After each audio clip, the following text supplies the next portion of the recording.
আসসালামু আলাইকুম। সবাই কেমন আছেন? আশা করি সবাই ভালো আছেন। আমিও ভালো আছি। তবে একটু শরীরটা খারাপ, ঠান্ডা লেগেছে। ঠান্ডা লেগে গলাটা একদমই বসে গিয়েছে।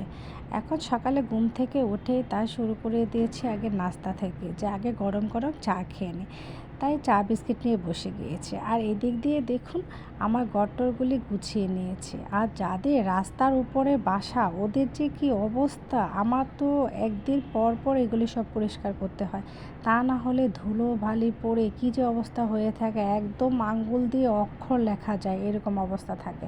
আর আমি তো প্রতিদিন পরিষ্কার করতে পারি না, তাই একদিন পর পর বা ২ দিন পর পর আমি এভাবে মুছে নিই জিনিসগুলি। অযথা মিথ্যে কথা বললে তো আর লাভ নেই যে আমি প্রতিদিন পরিষ্কার করি, কারণ প্রতিদিন আমার পক্ষে সম্ভব হয় না। আমার অনেক ব্যস্ত থাকতে হয় সারাটা দিন। ছেলে মেয়ে, স্কুল, কোচিং, বাসার কাজ, রান্নাবান্না সমস্ত কিছুতে আমাকে ব্যস্ত থাকতে হয়। যাই হোক, এদিক দিয়ে ছেলেও নাস্তা করে নিয়েছে। আমি এগুলি ক্লিন করছি দেখে ছেলে বলছে, আম্মু দাও, আমি তোমাকে একটু করে দিচ্ছি। ওই স্প্রে করে দিচ্ছে আর আমি এগুলি পরিষ্কার করছি। এটা আমার ছেলে টেবে, এটা ও দেখে, এটা আমাদেরকে বেশি একটা দেখতে দেয় না, আমরা দেখি ওইটা। যাই হোক, এখানে মাছের খাবার দিতে হচ্ছে আমাকে, কারণ প্রতিটা দিন সকাল হলে আমার সব রুটিন অনুসারে করতে হয়। মাছকে খাবারগুলি দিয়ে নিচ্ছি, দিয়ে তারপর আবার যেতে হবে রান্নাঘরে রান্না করার জন্য। তো এদিক দিয়ে দেখুন আমার বেসিনের গ্লাসটার কী অবস্থা। তো ভাবলাম যেহেতু ওইগুলি পরিষ্কার করেছি, তো বেসিনের গ্লাসটা একটু পরিষ্কার করে নিই। তাই এটাও আমি সুন্দর করে একটু পরিষ্কার করে নিচ্ছি, কারণ সংসারের টুকিটাকি অনেক কাজ থাকে, এগুলি একটু একটু করে নিলে এত ঝামেলা হয় না। এদিক দিয়ে আমি রান্নাটা চড়িয়ে ফেলেছি, ভাত হয়ে গিয়েছে।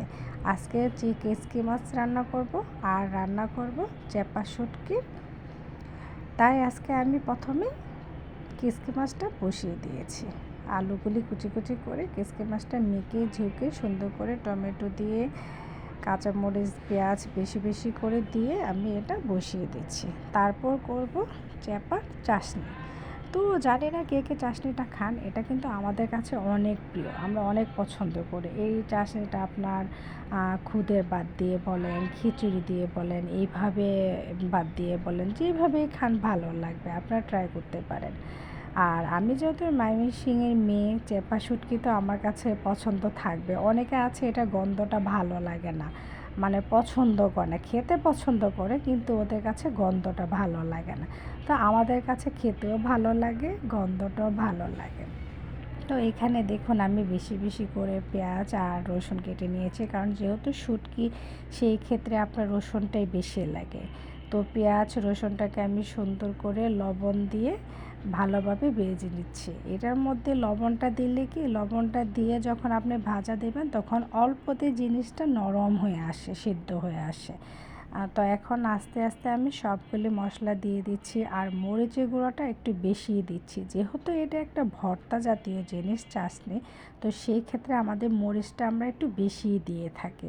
তো সব কিছু দিয়ে সুন্দর করে কষিয়ে টষিয়ে নিয়ে তারপর এটার মধ্যে আমি চ্যাপা শুটকিটাকে দিয়ে দেব। চ্যাপা শুটকিটাও দিয়ে আরও ভালো করে কষিয়ে এটাকে ভাজা ভাজা করে নেবেন আপনারা, একদম যখন কোনো পানি থাকবে না, শুধু যতটুকু পরিমাণ তেল দিয়েছে সেইটুকুই থাকবে।